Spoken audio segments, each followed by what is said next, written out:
ધોરણ 9 વિષય સંસ્કૃત પાઠ 18 બિલસ્ય વાણી ન કદાપી મે શ્રુતા.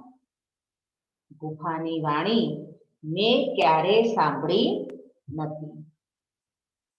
પાઠની ચર્ચા. સૌ પ્રથમ તેની પ્રસ્તાવના. સંસ્કૃત સાહિત્યમાં પ્રાણી કથાના બે પ્રસિદ્ધ ગ્રંથ છે. એક છે પંચતંત્ર અને બીજો હિતોપદેશ. પંચતંત્રના કર્તા પંડિત વિષ્ણુ શર્મા છે અને હિતોપદેશના કર્તા પંડિત નારાયણ. સંસ્કૃત સાહિત્યની અનુપમ કૃતિ અને વિશ્વભરમાં જાણીતા બનેલા પંચતંત્ર નામના કથા ગ્રંથમાંથી પ્રસ્તુત કથા લેવામાં આવી છે. પંચતંત્રના કર્તા પંડિત વિષ્ણુ શર્મા છે. તેમણે અમર શક્તિ નામના રાજાના પુત્રોને ફક્ત 6 માસના સમયગાળા દરમિયાન રાજનીતિમાં નિપુણ બનાવવા માટે આ ગ્રંથની રચના કરી હતી. પંચતંત્રમાં કુલ 5 પ્રકરણો છે. મિત્રભેદ, મિત્ર સંપ્રાપ્તિ, કાકોલુક્યમ, લબ્ધ પ્રણાશમ અને અપરીક્ષિત કારકમ. આ 5 તંત્ર અથવા આ 5 પ્રકરણોના કારણે જ પંચતંત્ર એવું ગ્રંથનું નામ છે. સંક્ષિપ્તમાં જોઈએ તો મિત્રભેદ નામના પ્રકરણમાં 2 શિયાળ બંધુઓ સિંહ અને બળદની મિત્રતામાં કેવી રીતે ભેદ પડાવે છે તેનું સુંદર વર્ણન કરવામાં આવ્યું છે.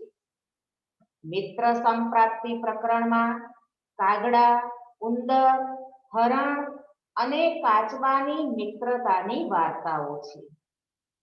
કાકોલુક્યમ પ્રકરણમાં કાગડા અને ઘુવડના સ્વાભાવિક વેરની કથાઓ છે.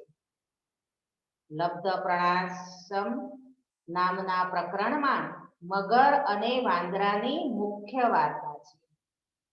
અને અપરીક્ષિત કારકમ પ્રકરણમાં ભિક્ષુઓના માથા ફોડનાર વાળંદની મુખ્ય કથા છે. તો આમ પંચતંત્રમાં પશુ પક્ષીઓની કથાઓ દ્વારા મનોરંજનની સાથે સાથે વ્યવહાર નીતિનું ઊંડું અને ઉપયોગી જ્ઞાન આપવામાં આવ્યું છે. પંચતંત્રનો રચનાકાળ ઈસવીસન 100 થી ઈસવીસન 500 વચ્ચેનો માનવામાં આવે છે. ભારતમાં જ નહીં, અન્ય દેશોમાં પણ જુદી જુદી ભાષાઓમાં આ ગ્રંથના અનુવાદ થયેલા છે. પંચતંત્રની શૈલી ખૂબ જ સરળ, પ્રવાહી અને સરસ છે. પ્રસ્તુત કથા આપણને આવનારી આપત્તિની જાણ કરવી અને તેમાંથી બચવાનો ઉપાય કેવી રીતે શોધવો તે શીખવે છે. તો હવે પાઠની ચર્ચા. પાઠ 18 બિલસ્ય વાણી ન કદાપી મે શ્રુતા. કસ્મિંચિત વને ખર નખર નામ સિંહ પ્રતિવસતિ સ્મ. કોઈ એક વનમાં ખર નખર નામે સિંહ રહેતો હતો. સહ કદાચિત ઇતઃ તતઃ પરિભ્રમણ ક્ષુધાર્ત ન કિંચિત અપી આહારમ અલભત. એકવાર તે આમ તેમ ભૂખથી પીડાતો કંઈ પણ ખાવાનું પ્રાપ્ત થયું નહીં. તતઃ સૂર્યાસ્ત સમયે એકામ મહતી ગુહામ દ્રષ્ટવા સ અચિંતયત. પછી સૂર્યાસ્ત સમયે એક મોટી ગુફા જોઈને તેણે વિચાર્યું नूनम् एतस्यां गुहायां रात्रौ कः अपि जीव आगच्छति। खरेखर आ गुहामां रात्रे कोई पण प्राणी आवशे। अतः अत्र एव निगूढो भूत्वा तिष्ठामि इति। आથી હું અહીંયા જ છુપાઈને રહું। एतस्मिन् अंतरे गुहाया स्वामी दधिपुच्छः नाम शृगालः समागच्छत्। એટલી વારમાં ગુફાનો સ્વામી દધીપુચ્છ નામનો શિયાળ આવી પહોંચ્યો। સચ યાવત પશ્યતિ તાવત સિંહપદ પદ્ધતિ ગુહાયામ પ્રવિષ્ટા। ત્યાં તો તેને જોયું કે સિંહના પગલાની છાપ ગુફામાં પ્રવેશેલી છે। ન ચ બહિરાગતા અપશ્યત, પરંતુ બહાર આવેલી જોઈ નહીં। શૃગાલઃ અચિંતયત, શિયાળે વિચાર્યું, અહો વિનષ્ટઃ અસ્મિ, અરે હું તો મર્યો। નૂનમ એતસ્મિન બિલે સિંહ અસ્તિ ઇતિ તર્કયામિ, ખરેખર આ ગુફામાં સિંહ છે એવું હું માનું છું। તત્કિમ કરવાણી, તો હું શું કરું? એવં વિચિંત્ય દૂરસ્થઃ રવં કર્તુમ આરબ્ધઃ, આમ વિચારીને દૂર ઉભેલો તે અવાજ કરવા લાગ્યો, ભોબીલ ભોબીલ, હે ગુફા હે ગુફા, કિમ ન સ્મરસि यत् मया त्वया सह समयः कृतः अस्ति, यत् यदा अहं बाह्यात् प्रत्यागमिष्यामि तदा त्वं माम् आकारयिष्यसि। हे गुफा શું તને યાદ નથી કે મેં તારી સાથે શરત કરી છે? સમય એટલે શરત, તો તારી સાથે શરત કરી છે કે જ્યારે પણ હું બહારથી પાછો આવું ત્યારે તું મને આવકારીશ, તું મને બોલાવીશ। यदि त्वं मां न आह्यसि तर्हि अहं द्वितीय बिलं यास्यामि इति। जो तू मने नहीं बोलावे तो હું બીજી ગુફામાં જતો રહીશ।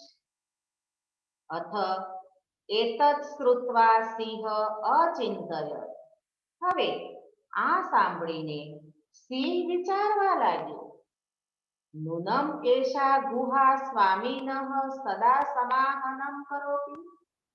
खरेखर आ गुफा પોતાના માલિકને, પોતાના સ્વામીને હંમેશા બોલાવે છે, પરંતુ મદ ભયાત ન કિંચિત વદતિ, પરંતુ આજે એમ કે મારા ભયથી તે કંઈ પણ બોલતી નથી।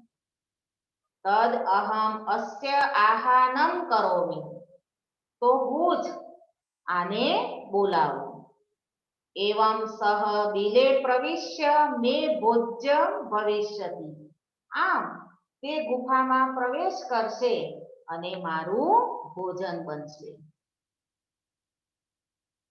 इत्यतं विचार्य सिंह, आम विचारीने सिंहे सहसा शृगालस्य आहानम अकरो, एकाएक શિયાળને બોલાવ્યો। સિંહસ્ય ઉચ્ચ ગર્જનસ્ય પ્રતિધ્વનિના सा गुहा ઉચ્ચૈ શૃગાલમ આહ્ય, સિંહની મોટી ગર્જનાના પડઘાથી તે ગુફા ઊંચા સાદે, ઊંચા અવાજે શિયાળને બોલાવવા લાગી। અનેન અન્ય અપી પશવઃ ભયભીતા અભવन्, આના કારણે બીજા પશુઓ પણ ભયભીત થઈ ગયા। શૃગાલઃ અપી તતઃ દૂરં પલાયમાન ઇમં અપઠત, શિયાળ પણ ત્યાંથી પલાયન કરતો આમ બોલતો જતો હતો. શ્લોક અનાગતમ યહ કુરુતે સ શોભતે. યહ એટલે કે જે અનાગતમ ન આવનારું કુરુતે કરે છે સ શોભતે તે શોભે છે. સ સુચ્યતે યો ન કરોતિ અનાગતમ. જે ન આવનારું કરતો નથી તે શોક કરે છે. વને અત્ર સંસ્થસ્ય સમાગતા જરા. અત્ર વને આ વનમાં સંસ્થસ્ય રહેતા જરા સમાગતા ઘડપણ આવી ગયું. જરા એટલે ઘડપણ, વૃદ્ધાવસ્થા. બિલસ્ય વાણી ન કદાપી મે શ્રુતા. પરંતુ મેં ક્યારેય ગુફાની વાણી સાંભળી નથી. અનુવાદ જે ન આવનારું કરે છે તે શોભે છે. જે ન આવનારું કરતો નથી તે શોક કરે છે, દુઃખ વ્યક્ત કરે છે. આ વનમાં રહેતા રહેતા ગડપણ આવી ગયું, પરંતુ ગુફાની વાણી મેં ક્યારેય સાંભળી નથી. આમ બોલતા બોલતા શિયાળ ત્યાંથી પોતાના પ્રાણ બચાવતું પલાયન થઈ ગયું. તો જે મુસીબત, જે સંકટ તેના પર આવી પડ્યું હતું તે સંકટમાંથી તે એક યુક્તિ રચીને કેવી રીતે પોતાના પ્રાણ બચાવ્યા તે આ વાર્તામાં સમજાવવામાં આવ્યું અને આપણને બોધ આપવામાં આવ્યો કે જ્યારે કોઈ પણ પ્રકારની મુસીબત આવી પડે ત્યારે તે મુસીબતમાંથી કેવી રીતે બહાર નીકળવું તેના વિશે આપણે વિચાર કરવો જોઈએ. પાઠ પૂર્ણ થયો. અસ્તુ.